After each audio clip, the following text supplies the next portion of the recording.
आई भैया, हम गायक पंकज बेदर्दी आप लोग के बीच में हम कुछ सुनावल चाहता नहीं। आप लोग गाना के माध्यम से सुनी,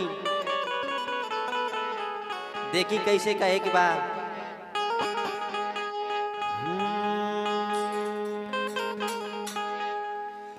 जे करे बलमा बसे पर देसी रे सखी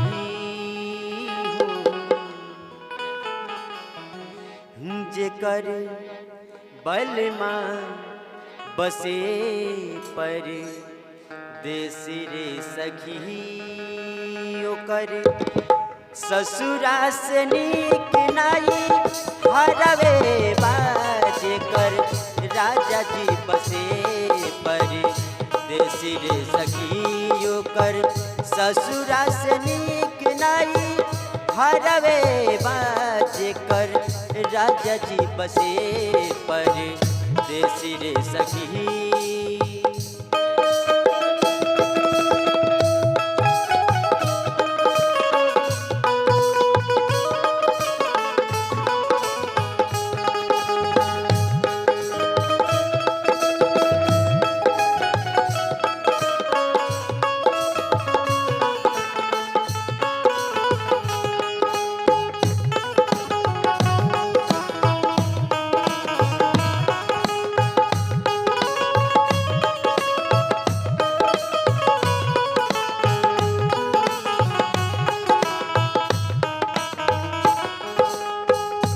सुख साधन के सब नजराना होके रिद्धि सीधी में भरल खजाना होके।